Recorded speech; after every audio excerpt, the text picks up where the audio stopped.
shaklunk. The gates are open, and we're unlocking another Patreon episode. This is back from, I believe, 2020, when we covered Incredibles and Incredibles 2. Well, technically The Incredibles and Incredibles 2. And so here is the second half of this series that we've unlocked for you lovely people. And the reason we're doing this is, one, we're preparing for coverage of our next series, which won the bracket, which was Underworld.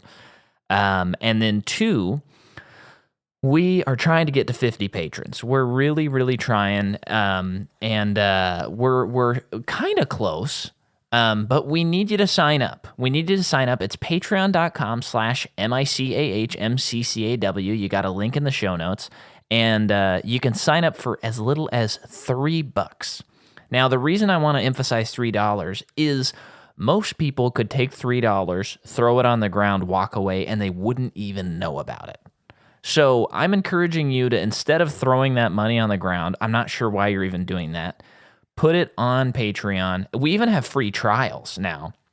So you can do a free trial and see if you like all the extra episodes. Although, in a way, these last 2 episodes have been a free trial.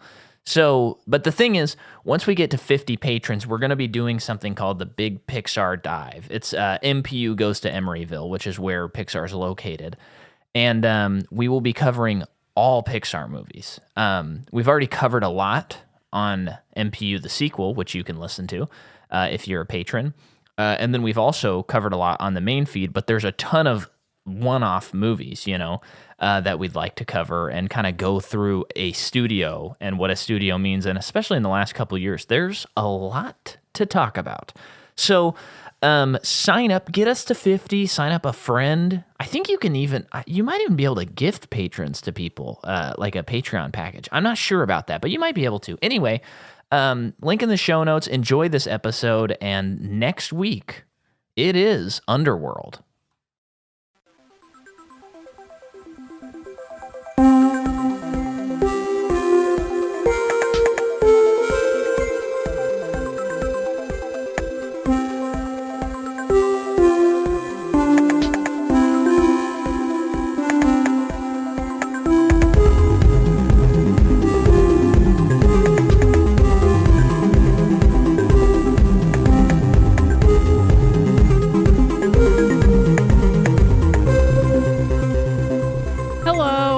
Everybody, and welcome to MPU the sequel. Yes. And this is a special Patreon episode for only our patrons, where Mike and I take on film franchises that only have 2 entries. And today we are wrapping up Incredibles with Incredibles 2. Yes, thank you. We had to take 2 because my brain froze when we first introed it. If you've listened to our Hot Fuzz episode, you know what we mean by brain froze. Unless Micah did a killer job editing. Nobody knows. I edited that thing like crazy. Only our patrons know. Yeah, only you know, and you can hold that above other MPUers. I think a big portion of my brain died that day, like during recording. Yeah, I remember there was a moment where several. I had to pause it for some reason, and I was like, do you want to just finish it later? And you were like, no, if we don't get it done now, we're not getting it done. I need to do it. And it's not like we didn't. And you were having hot flashes. I was having a hot flash. I was like, I had to like take off my shirt for most of the episode because I was so hot,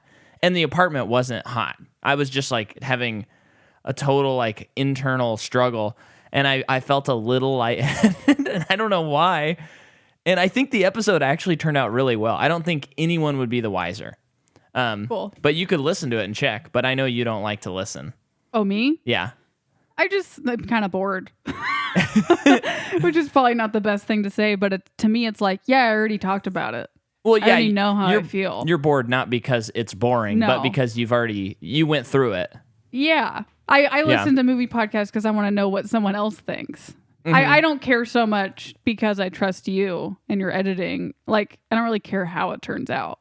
Right. Because I know it can't be that bad. No, it's always very good, actually. We only have a couple of sort of bad episodes. But even those... Which one's our worst one? I think Incredible Hulk is probably our worst.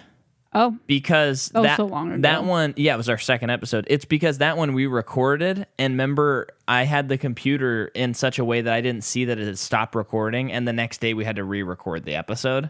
And so it doesn't have the we did the entire episode and then we did it again. And so it was hurts. And that movie's not good. So it was like, we have to talk about this again. Yeah.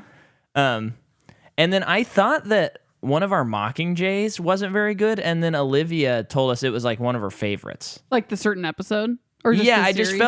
felt like we didn't have much to bring to the table. I feel like by the end I was like, what more is there to say about this series? I'm so bored. Yeah, but she said that I think it was the very last one, and I think she was like, "Oh, that's my favorite episode so far." So I was like, "Oh, maybe I need to give myself a little more credit." We're okay at this. Okay. But yeah, so right now we're exploring the Pixar movies that only have one sequel. So this is the second of 3 series that have that. So next month we'll be jumping into the Monsters Inc. averse, which I'm very excited about. And today we're doing Incredibles 2. Let's talk about when we first saw the movie. It was you in go Ashland, first. but not at the Varsity. It was at their other theater, the bad one. Yeah. And Ashland Street Cinemas. Ashland Street Cinemas. Yeah. Aminal. There weren't enough children in the theater to my liking. Not enough children's laughter, which Okay, is like one of my... Take that out of context and you're weird. But you know what I mean. Yes, Seeing yes. a Pixar movie with full of children is probably just as fun as watching the movie. Yeah. For me, hearing the little laughter. But then I also remember when we saw it the first time, the movie started and some lady was like yelling in the theater. Okay, I remember there being something odd that happened, but I couldn't put my finger on what it was. I couldn't quite tell either, but it was like outspoken, like, no. And it was like, what is going on there? But it sounded like the people she was with were like quieting her. Uh-huh. But I couldn't tell what the situation was. Yeah. And then she was quiet, like for the most of the rest of the movie. Huh. From my memory. Yeah, I mean, I don't remember being annoyed during the movie, and usually I do. No, but right at the beginning, it's like, oh, this is like, if this is the whole movie, this is like walk out. Yeah. I remember we tried to see it at Cinemark, like in Tinseltown, and we showed up with Grayson and Chloe. Yeah. And when we showed up, like it was sold out until like 2 hours later. And then we looked in Ashland, it wasn't. So we went there. And I think I was bummed because it wasn't. I had like a gift card or something, and I was like, "Oh my gosh, I'm gonna have to spend real money. This sucks."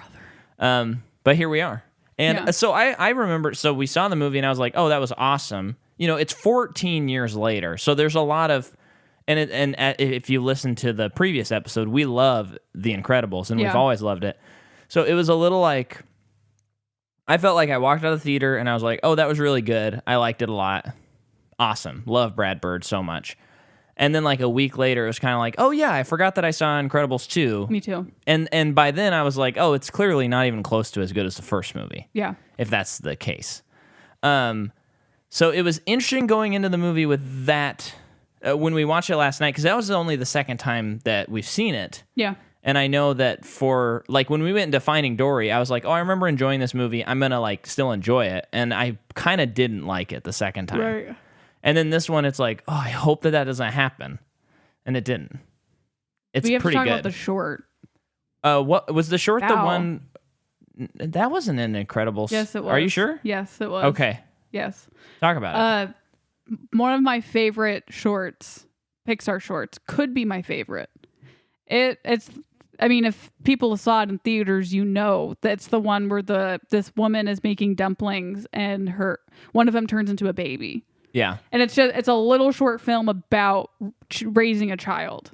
Yeah. And I remember when, this movie came out, like people were saying like that was such a weird Right, short. I remember that like too. It was like really kind of creepy because she eats the dumpling because she doesn't gets want so her mad. son to Yeah. leave. Yeah. And to me, this is kind of like watching Piper, the short before Finding Dory, and I'm just like, oh cool, I'm already crying.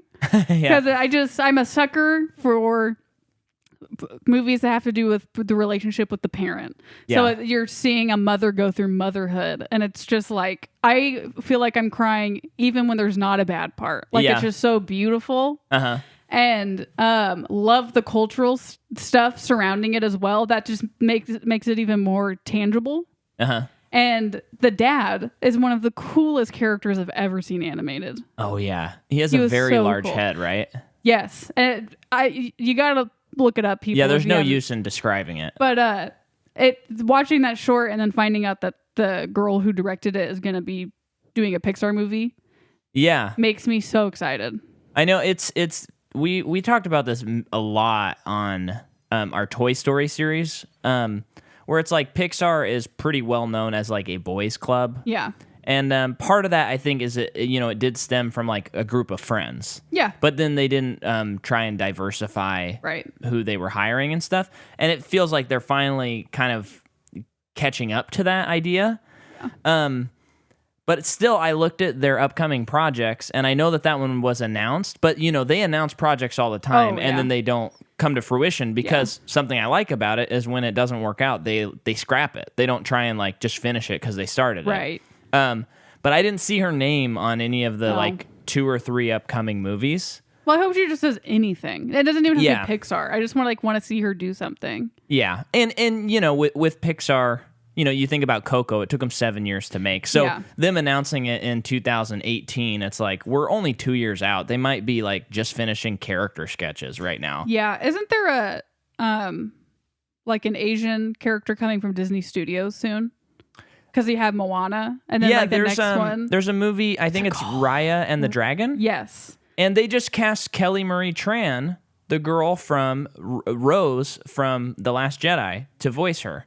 Nice. Which I felt good about because she got burned so bad after Last And Jedi. she's very good. Yes. She's very good in Star Wars. I'm excited for that movie, but that's at Disney Studios, right? Yes. That's the Moana Frozen Studios. Okay. Yeah. But It's just the pictures I've seen look really cool. I know, and it has dragon in the title. I'm automatically on board. So, I guess I'm not always on board with dragon titled movies, but Like what? it sounds cool. No, we'll get to it someday. What? Well, I didn't want to say because I've been trying to, but I didn't really like How to Train Your Dragon 2. And Your sister's listening, dude. I know, and I want to like it, and I'll probably try and watch it again. And it's not necessarily the movie. Maybe it is. I wasn't a big fan of some of the story beats, but I also like, I don't know. I don't really like Viking stuff that much. It's not really my intrigue, but I really want to like it. But I'll speak for myself. I just straight up missed the boat on that franchise, so I don't think it really matters if it's good or not. Yeah, and that is such a bummer of a thing to admit, but that sometimes that just happens. Yeah, sometimes you miss it. But I still would be open to covering that series, but I'm afraid that we just wouldn't be we wouldn't be super invested in it, so it might not be that interesting of a listen. Yeah, which does suck because the reasons why people like that series so much is because the animation is so crazy. And the animation is bonkers. The artwork is very cool. Yeah. Very cool. But sometimes when the story doesn't meet that for you, you don't really care. Yeah. Which sucks because people put in a lot of hard work. Yeah, and I just want to state, I am not saying that they are bad movies by any means. Yeah. How to Train Your Dragon 2 just didn't really work for me. But I've been known to change my mind. It's not a series that I want to dislike. I really want to like it. Oh, yeah. Me too. But we're not talking about that. We're talking about Incredibles. Yeah. Now, first of all, I remember there being kind of a controversy, which is kind of funny to me, but also the kind of stuff that I'm nerdy into, that the first movie's called The Incredibles, and this one's called Incredibles 2. Mm-hmm. And it should be called The Incredibles 2.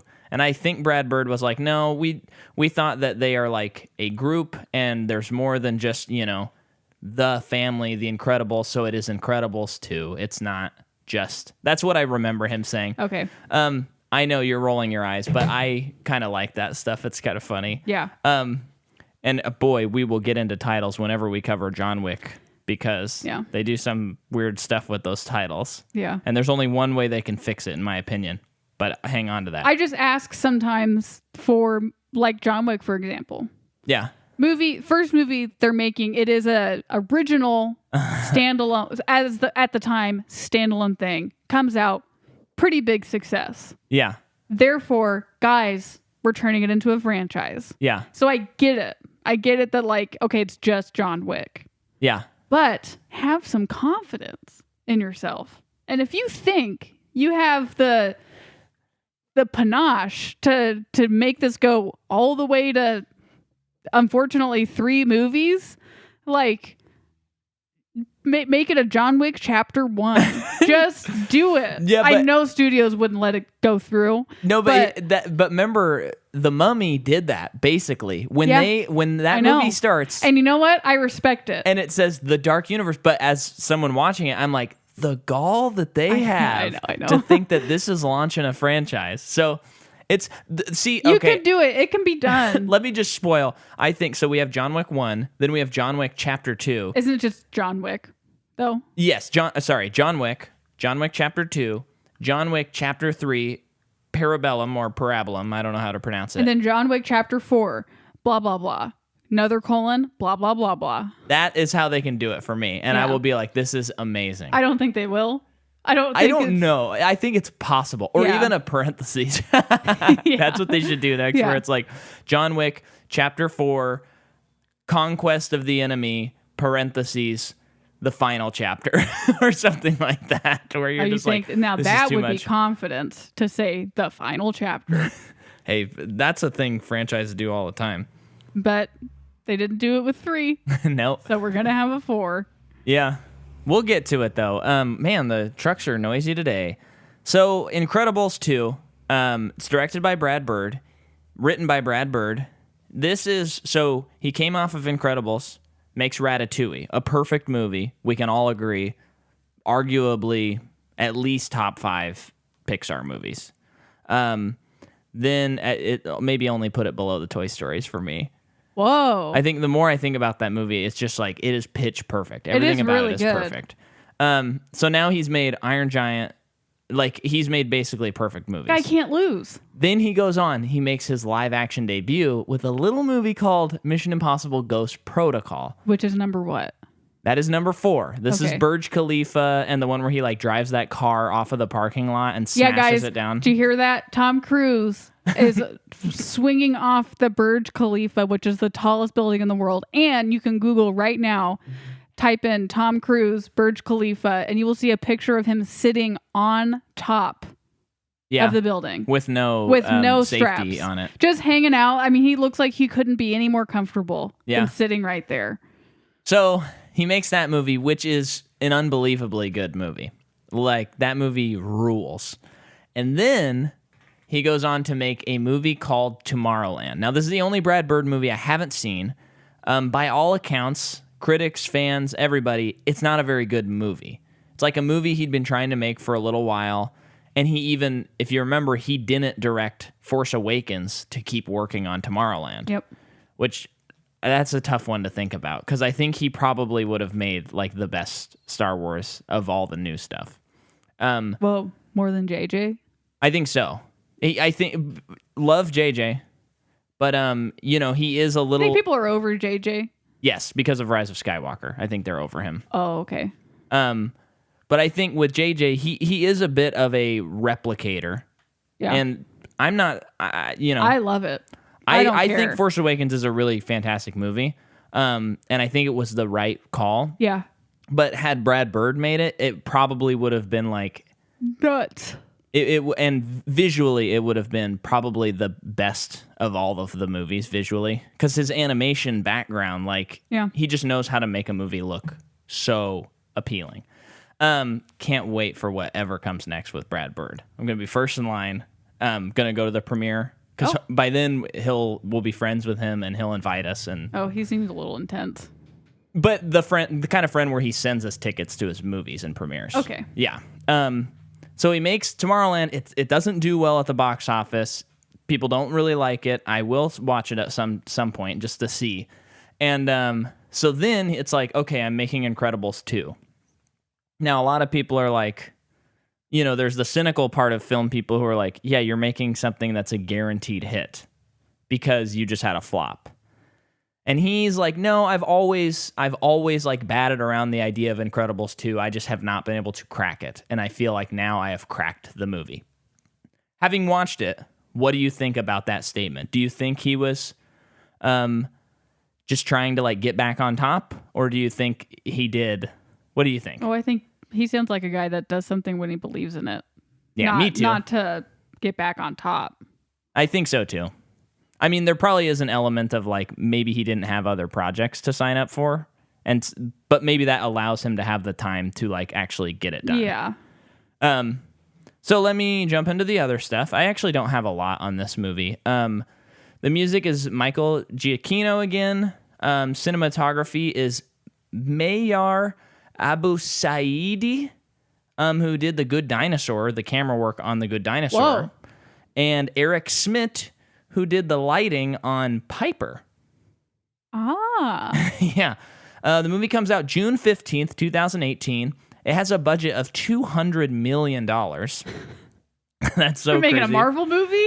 Yeah. And it lost to Spider-Verse, maybe the greatest animated film ever in the Academy Awards. Probably not. Maybe. I don't know. Definitely the best Spider-Man, which is saying something.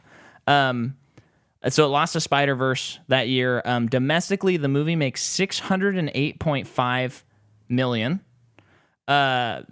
Which this is kind of an interesting fact because a lot of times the international market, or I mean the domestic market, is not as big as the international market. And this movie, it's like half basically because the movie makes $1.2 billion total. So it's very much like Americans love Incredibles and they went and saw it. Yeah.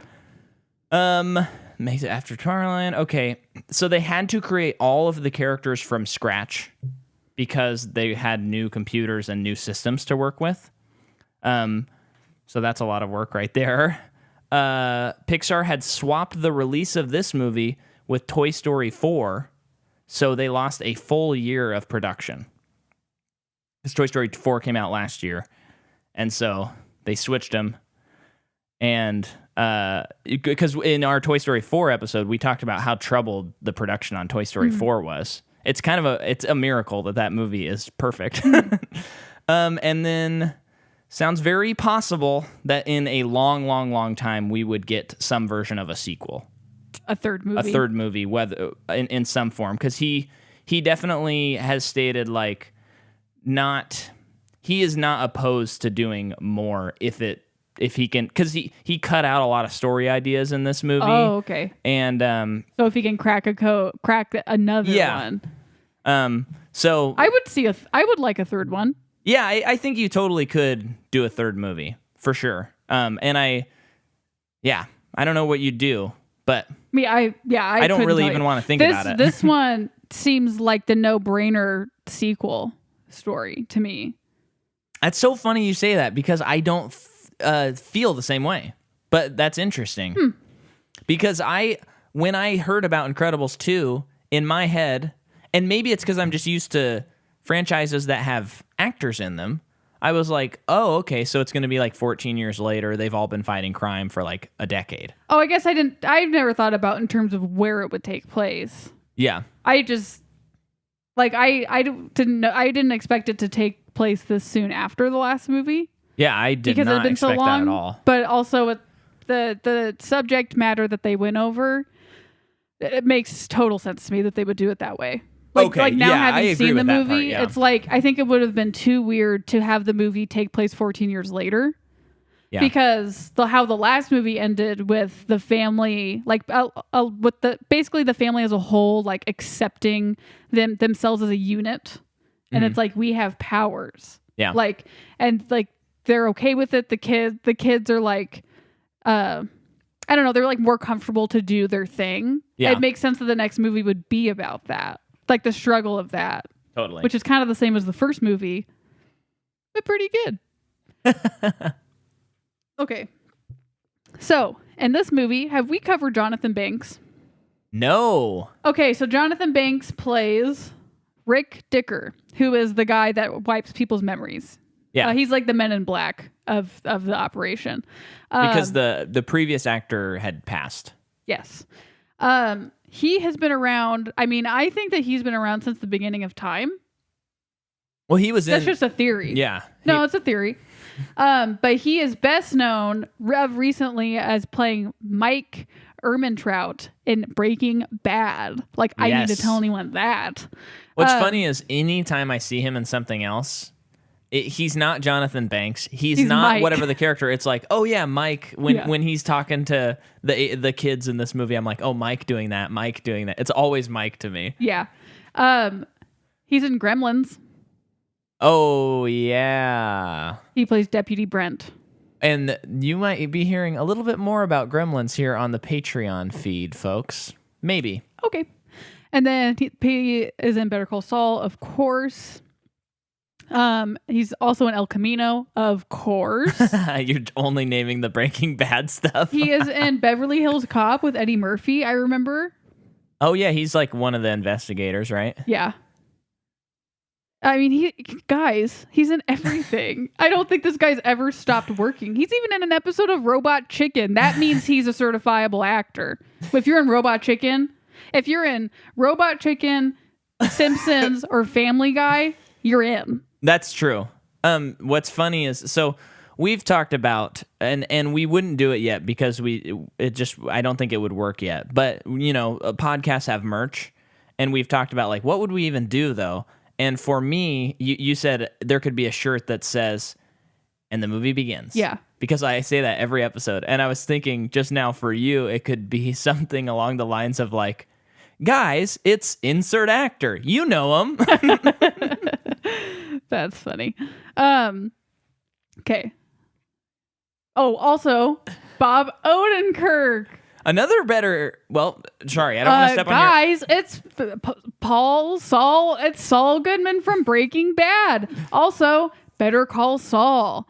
Also, I don't think he's in El Camino. But he is... Do you remember his real name before Saul? Oh, James McGill. Nice. Jimmy McGill, if you want to be that way about it. But he got his start on Mr. Show with Bob and David. Yes. Him and... David Cross. Yeah. I wanted to call him Todd Margaret. Well. So that's where he gets to start, but he's in so much, guys. Believe it or not, he's in an episode of The Simpsons, so he's in. He's probably on all three, honestly. He's... wait, in El Camino? He's probably in Robot Chicken, Simpsons, and Family Guy. Yeah, he's even in Dolomite Is My Name. Wow. So Dolomite? Dolomite, yeah. Here's something I wanted to say about Bob Odenkirk, though. How amazing and cool is it that here's a guy who's like in his 50s, and he is just having the most insane resurgence that like any actor could dream of. Incredibles 2, Little Women, The Post. He just shows up in movies, and like when he shows up, you like lean forward and you're like, Bob Odenkirk's in this? That's like... Don't you think people might know him best as Saul, though? I think so. Yeah. I think Saul and probably Mr. Show. No, but I'm saying, like, we were just talking about Jonathan Banks. It's like, oh, when I see him, that's Mike. Oh, but do you think when he's in something, people are like, oh, Saul Goodman's in this? Well, I think that if you look at his filmography, I think if you go from Breaking Bad, it's like his career starts picking up. And then with Better Call Saul, people seeing that he is like a genuinely fantastic actor. And then you have people like Steven Spielberg who are like, yeah, I want you to play like a pretty minor but sizable role in The Post. And who's seen that? I think a lot of people have. Okay, just kidding. It's just wild. Like, yeah. And when he shows up as the dad in Little Women, you're like, oh, Bob's in this. It does rip me out of the moment. It's like my Little Women. It's kind of hard to watch. Just knowing how goofy he is. But he, without him, we might not have Scott Aukerman. Yes, and that's a tragedy to think about. Yeah, this is an ode to Bob Odenkirk. Oh, and we wouldn't have Tim and Eric. No. Because Tim and Eric sent them a DVD or like a VHS of their comedy. Yeah. And Bob and David were like, let's get him a show and stuff. Yep. So I think he's him and David Cross are actually like some of the most influential people in comedy. In comedy, yeah. I think that let me look Because I have not seen Mr. Show, so I'm like not really familiar with that part of his career at all. But that was in the 90s. So I feel like him, because hearing Scott Aukerman talk about it too, is they sound like they were in they were this like 90s group of comedians where they did a lot of stuff together. If someone was on a project and something, they'd probably include this person because it seems like that's where Sarah Silverman comes from. And then Patton Oswalt is in there too. And then like other people that we have today that we probably wouldn't have if not for that group helping each other out throughout their career. Totally. So that's like, it starts with Mr. Show. Yeah. For that. I know one of these days, even if we don't like it, I feel like we need to watch it just to have done it. Yeah. You know what I mean? Yeah. And it's probably on HBO Max because it was an HBO show. So. Oh, yeah. And I think, well, no, I don't know my comedy history super well. I was going to say something, but I don't think it would have been accurate. So let's continue. Okay. So then we have Catherine Keener, who plays Evelyn Deaver. Is it, wait, Catherine? Catherine, sorry. Oh, okay. A lot of Keener, Deaver, sorry. No, you're good. Yeah, Catherine. She is probably most notably currently as the mom in Get Out. Yeah. She's also in 40-Year-Old Virgin, being John Malkovich, Capote. She's in an episode of Seinfeld. Guys, it's Catherine. Not Catherine. Well, Keener. she's in this movie where the cover looks the same as the Get Out one. Really? Whoa! What? What year is that? It's got Anton Yelchin in it. Is it? What is it called? We Don't Belong Here? Yeah. And what year? 2017. Wow. I'd watch that. That looks good. Well, doesn't have a great score. But you see Thriller and you're like, ooh, it could be good.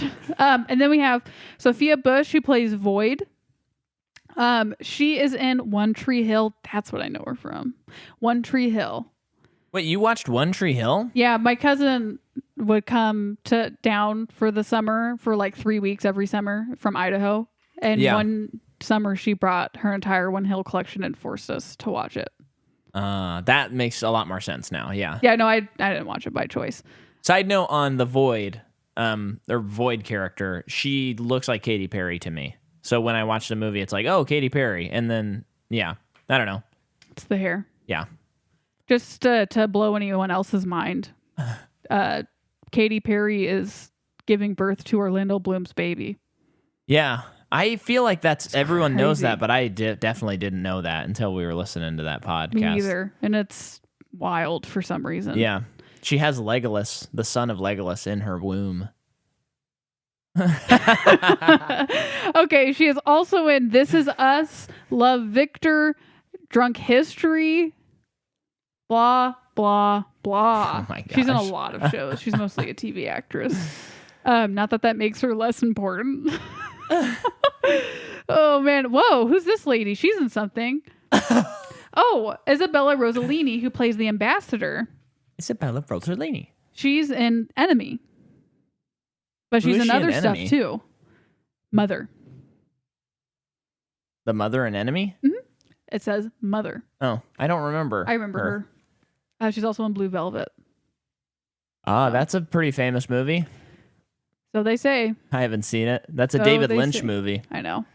I don't know if Hey, listeners of Patreon, can you let us know what you think about David Lynch? Also, is Twin Peaks worth it? Because Micah and I keep edging closer and closer to watching it, to pulling the trigger. Yeah. And I don't want to get into it There's not as much as I thought, though. I feel like it might be worth it just to do it. Because there's only like 45 episodes. And I know that's a lot, but it just looks so weird in terms of like dark that it's like, should I get emotionally invested in that? Yeah. Or not? But I remember seeing a trailer for the newest season. Yeah. When I was going to the movies, it was one of those like before the movie things. I think they were doing like the season premiere in a theater. Yeah. Kind of and it looked really good. It did. Yeah. I was like, what is this show? It looks like a movie. What is this movie? And then I was like, oh, it's that weird thing. I think we should just pull the trigger. But I don't know. I'd like maybe pull the trigger, but be okay with not getting through one episode. Like we haven't been able to get through one David Lynch movie. That's not true. I've seen The Elephant Man. That's a great movie. I've seen some of that movie. Yeah, that's a really good movie. We've only watched one of his movies. We couldn't get through Mulholland Drive. Yeah. And I could not get through Blue Velvet. Yeah, well, isn't Blue Velvet like really graphic? I've heard that it is. Yeah. But I didn't even get that far. Well, I think one of the things in Mulholland Drive, spoiler alert, and I don't think I would try and watch it again, but I think you find out later that they're all bad actors, and they're like, the twist is that they're like in a show or something like that, and they're all bad actors, which is cool, but it's like there was no, I don't know. Watching it, I was just like, this is like these people have never acted in their lives. I know, and like you describing that sounds like a Charlie Kaufman script. That's but the impression I think a Charlie Kaufman movie would be better. Yeah, which his movie comes out this Friday.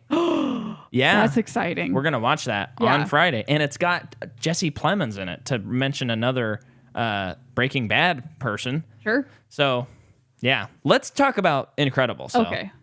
So the movie begins, and we have Tony from the first movie, who is like Violet's crush, and we start to see like some of the ending events of the first movie through his eyes, and he's being interviewed by Mike. And it pretty much catches you up to remind you of what's happened. Super smart way to do it. Yeah. And it's a different perspective, so it doesn't feel like a Rocky recap at the beginning of a movie. Yeah. It's like, oh, yeah, and you're seeing different stuff. And then the movie goes right away to them fighting the Underminer. Yeah.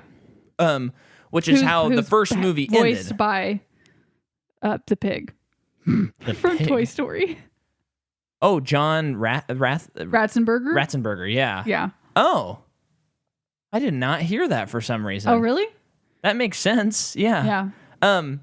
And one thing I gotta say, Grayson and I had this bet, like when they announced Incredibles 2, because Grayson was like, "Oh yeah, the Underminer is gonna be the main villain of the movie," and I was like, "No, that's insane." The whole ending of Incredibles was to show like they're gonna continue to fight superheroes. He's not. There's nothing to the Underminer. He's not gonna be a good villain. Grayson just liked a villain that got dirty.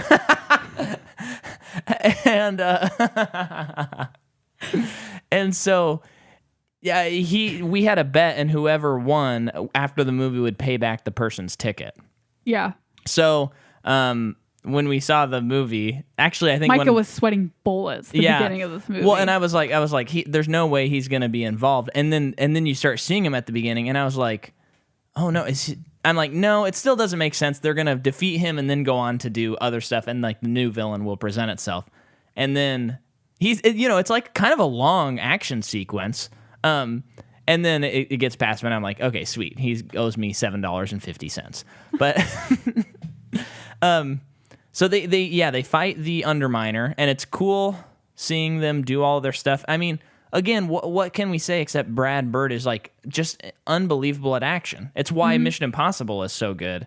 Yep. Like these sequences are fantastic. You know the stakes. You know what's gonna what they're trying to do. It's very clear what's going on, and Absolutely. It's still funny. Like during that action sequence, Violet and Dash are fighting over who's babysitting Jack. So he's Jack just being like tossed around, and it ends up with Mr. Incredible.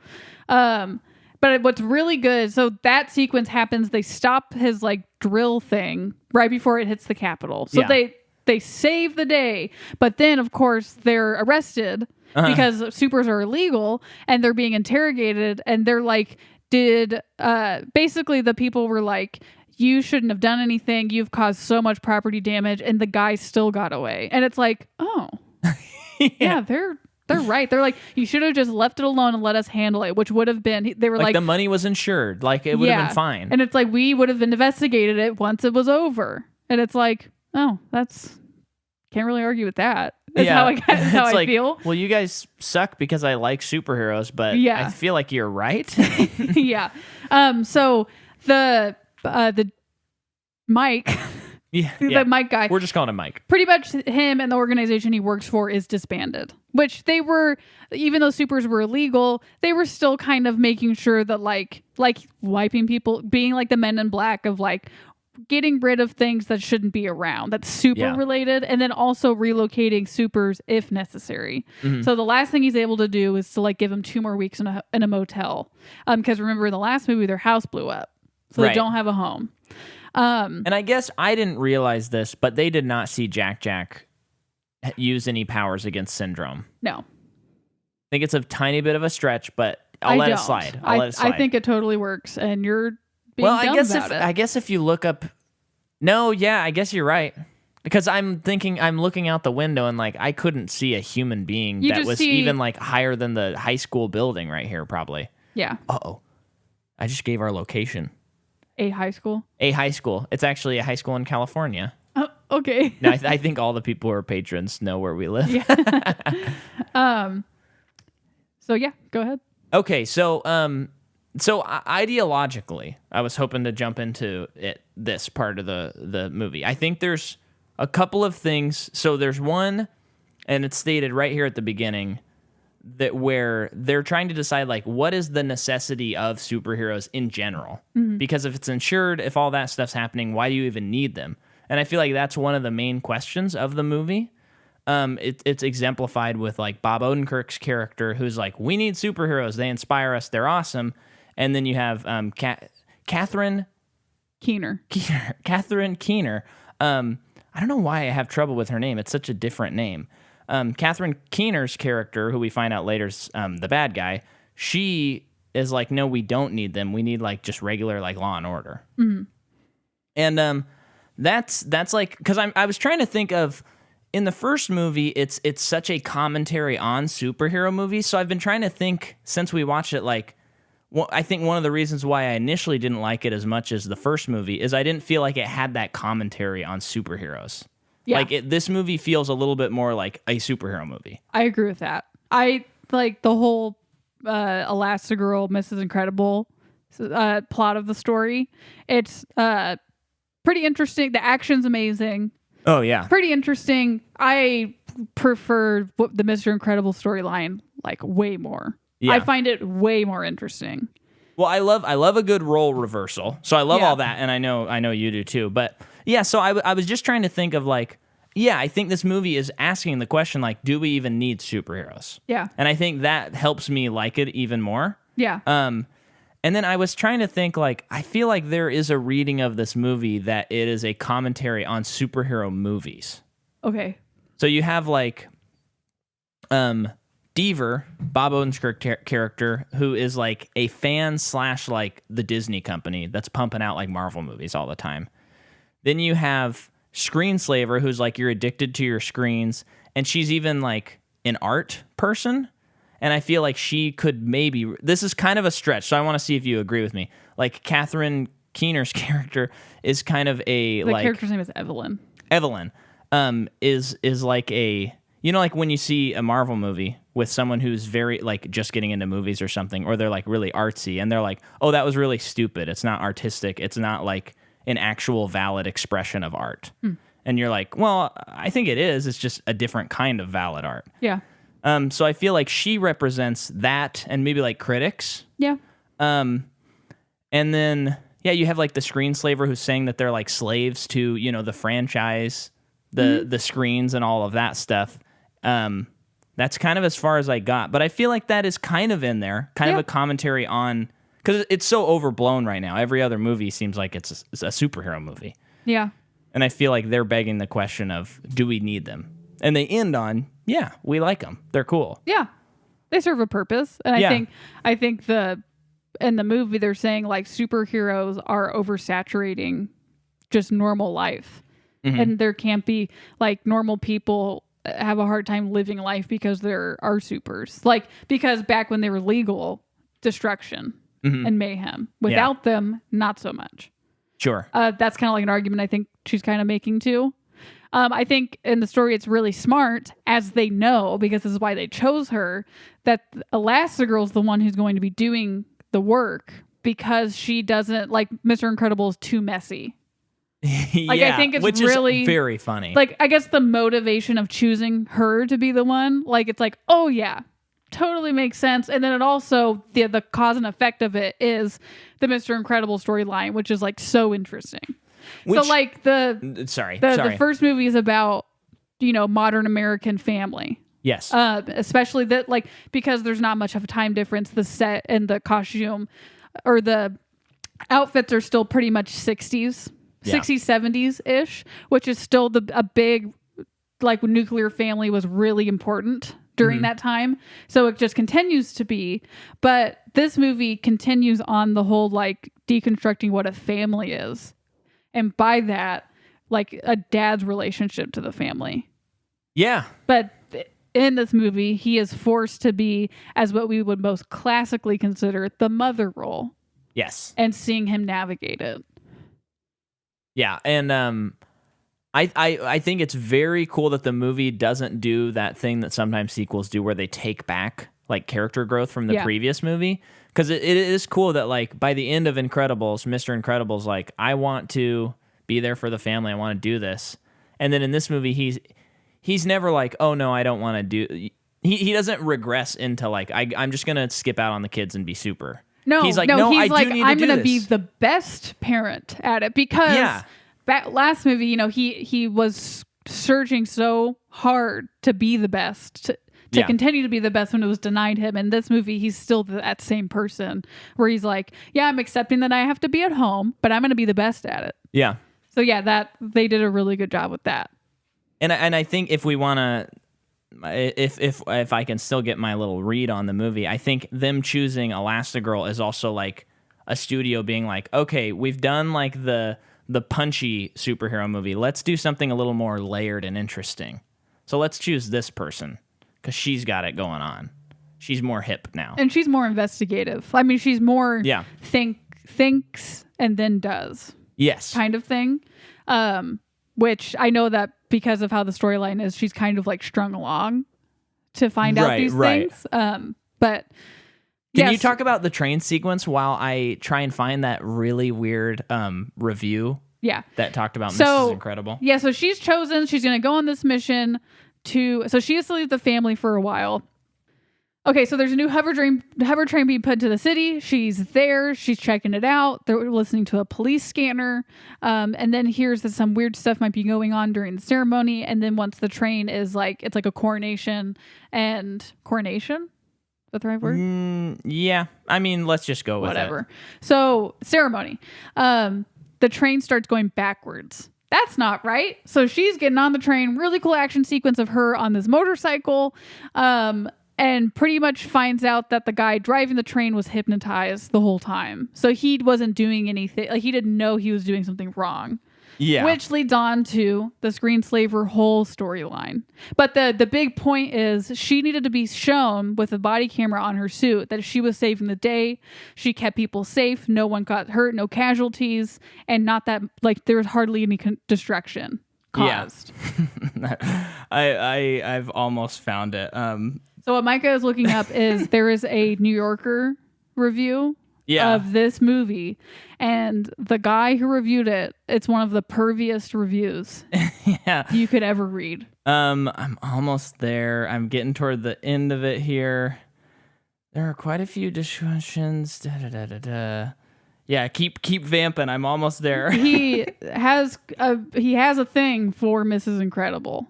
And it was reflected too descriptively in the review. So this is a New Yorker review.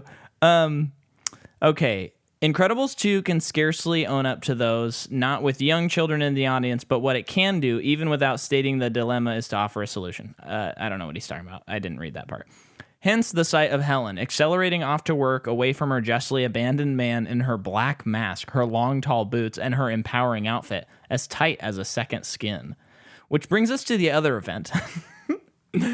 Take your seat at an early evening screening of Incredibles 2 in the coming days. Listen carefully, and you may just hear a shifty sound as of parents squirming awkwardly beside their enraptured offspring. And why, kids? Because mommy just leaned over to daddy and whispered, "Is it me, or does Mrs. Incredible kind of look like Anastasia in 50 Shades of Grey? You know, the girl in the red room with the whips and all." And daddy... Oh, this is so hard to listen to. I feel like I'm about to like say the most awful swear or something. And daddy just rested his cooling soda firmly in his lap, and like Mr. Incredible, tried very hard to think of algebra. As for how daddy will react later on during the scene in which Helen and the husky-voiced Evelyn unwind and simply talk woman to woman, I hate to think, but watch out for flying popcorn. So gross. It's so nasty, and it's also like, so he's telling me that he's really turned on in the scene where Helen and Evelyn have a conversation. He's just, has he not heard two women talking? Who is this guy, and why is this his view of women? It's gross. I don't know, man. It's tough to double check the publication you're reading and be like, The New Yorker? Yeah. Really? I'm a little surprised that it's not taken down, because I think it's pretty famously like people are like, oh my gosh, Yeah, this did a is lot of so people talk weird. about it when it came out? When I Googled Incredibles 2 sexual review, and the first thing that popped up was fans mock New Yorker review, and there was like a video. So I mean, it's like people know about it.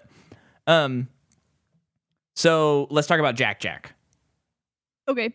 Jack Jack has all these crazy powers. He looks like he looks like Sean and Sadie's son. Adorable. And he's very cute, and it's just funny because it's like, that's Niall. That's Yeah. Niall. So he has all these crazy powers. He can like clone himself now, and there's this raccoon fight that It is the best part of the movie. it's my so favorite. funny. And also, when I was watching that, I was like, how in the world did they animate this? I don't know. Because there's that scene where he turns like kind of silly putty-ish. Yeah. And I'm like, no, yeah, you can't do that. Yeah. That doesn't make any sense at all. Yeah. And later on in the movie, when they're in the boat, he gets huge. He gets spirited away, baby huge.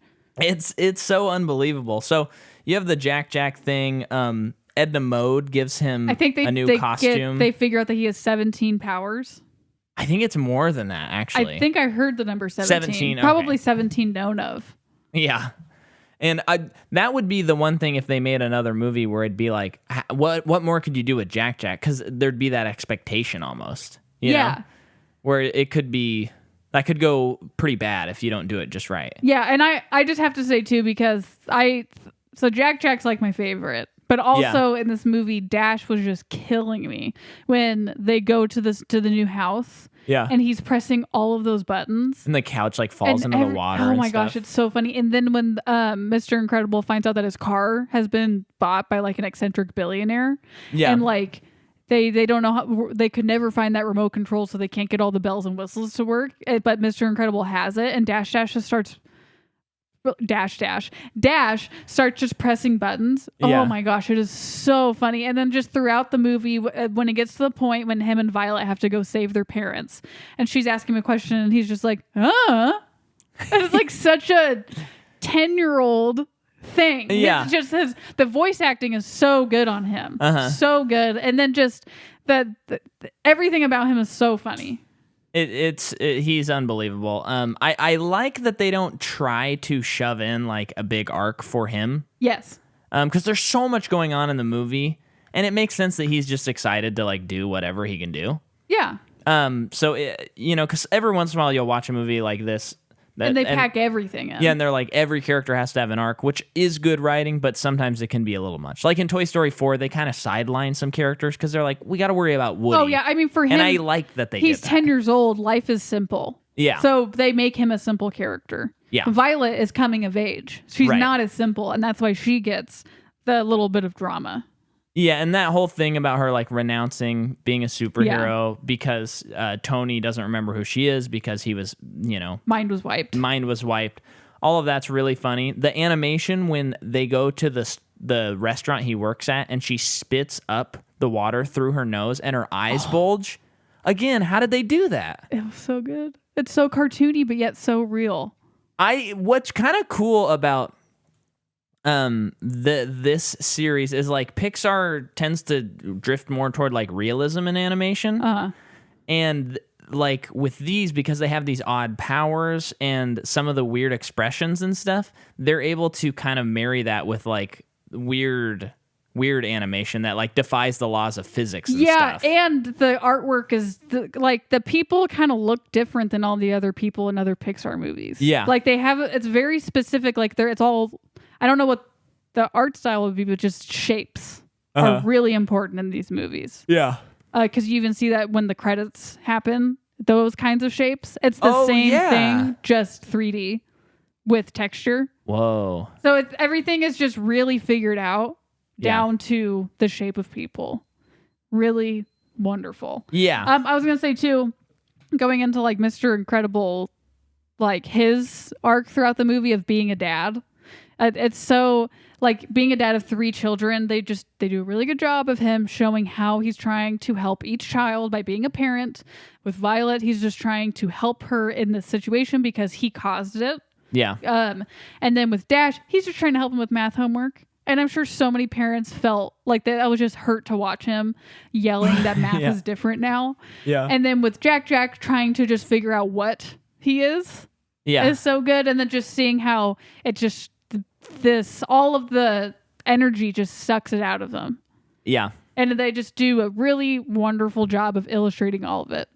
And I think they get into this cool thing where it's like I don't think this has happened to us, but I could see this situation kind of happening where it's like we're both artists, okay? And like they're both superheroes, and one of them is succeeding to a level that's much different than the other one. Yeah. And it's like, I love that Mr. Incredible, I think that they wrote it so well where it's like Mr. Incredible is really frustrated that his wife is being a superhero, but he's trying to be proud of her, and he's trying to be supportive, and he is supportive, but it's hard because that's what he wants to do. Yes. So I think about, if your next book like just took off or something. Yeah. Win more like. Okay. And maybe I was not able to like only work on music. It'd be hard not to be jealous. You know what I mean? Yeah. Am I in trouble? No. but I understand what you're saying. Yeah, I think we'd work it out just fine because I'd coast on that sweet book money. Oh, you are so mistaken. So another thing I want to talk about in this movie that I think we mentioned, I feel like in phase 3 of our Marvel coverage, we kind of talked about how like there feels like a certain point in Marvel where they kind of were like, there's so many characters, there's so much, we can't really worry about powers, even though that's kind of one of the coolest things. Like the laws of physics? No, but I mean, yes and no, but it's like, you watch Avengers, and obviously go back and listen. We love those movies. But, it's like, okay, Hulk punches really hard. Captain America punches really hard. Iron Man punches really hard. Iron Man can kind of do anything he wants ever. And it's like there's no like limitations on certain people's powers, and that doesn't feel like a priority to them. Yeah. I feel like in Spider-Man Far From Home, they kind of were able to rein that back in a little bit, for Spider-Man at least. But even him, he's got like this Tony Stark glasses, so he can kind of do anything. And in this movie, I just love how, like Elastigirl, she has to use her powers in specific ways. And like when her powers get taken out, she's down for the count. And like everybody's powers are utilized in as a fan of comic books and stuff, it feels just very much like that is how the superhero should be. They are dependent upon their powers. And when you move that around, they're in trouble. Yeah. And like when they're trying to move the boat, that's a good example of like Frozone's trying to hit the ice to change it. Dash isn't actually doing anything. He's helping his dad. He's helping his dad, but then like Mr. Incredible is pushing it because he's really strong. Yeah. And then Elastigirl's like using parachutes and stuff. So all of that is just like a wonder to watch. Yeah. Well, even Violet, we learned like, because in the last movie, obviously, her and Dash's story arc is learning what their powers truly are, like getting their full potential. Yeah. And in this movie, we see with her that she's able to use her force field in ways that we've never seen before. Like she's able, like where there was that hole in the wall, and she used a force field to make it bigger. Yeah. So it was cool seeing them continuing to develop. Right. I feel like with Dash, it might just be listening that he's developed a little bit better.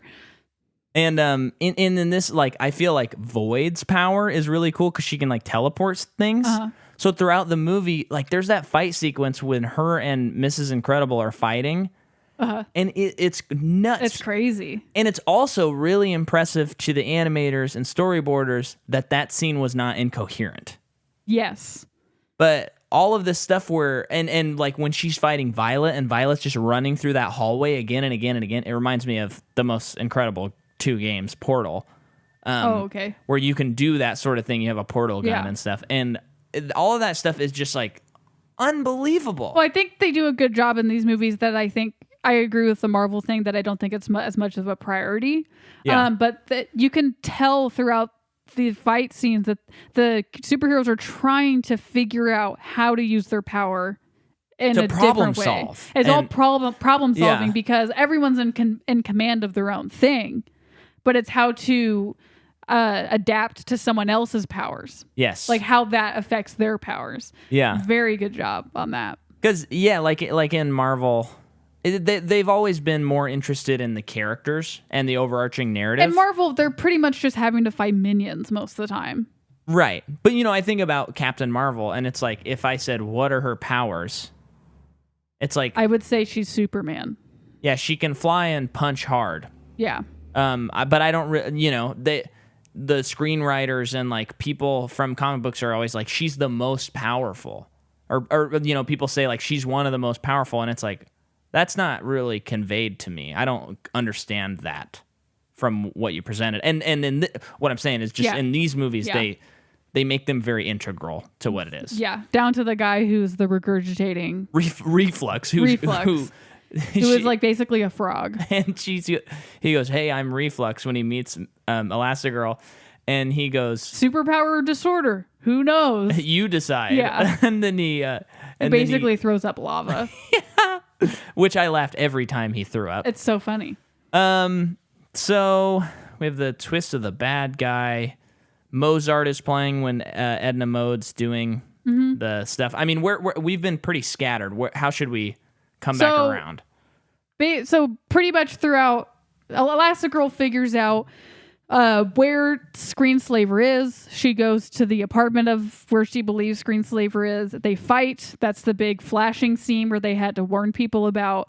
And then a pizza boy gets arrested. Yeah. To Elastigirl, that doesn't sit well. That doesn't seem right. That this pizza boy is some kind of technological mastermind. Throughout that, she is having conversations with Evelyn about Evelyn saying like, I'm the inventor, my brother's the seller. Yeah. So you learn she's the brains.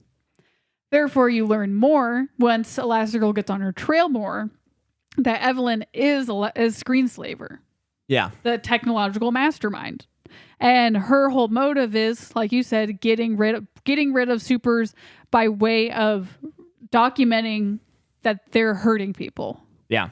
While this is coinciding with they had just signed like basically a peace treaty, a global peace treaty, that they can be legal again. Mm-hmm. And they're making it look like supers are better than everyone else. Yeah.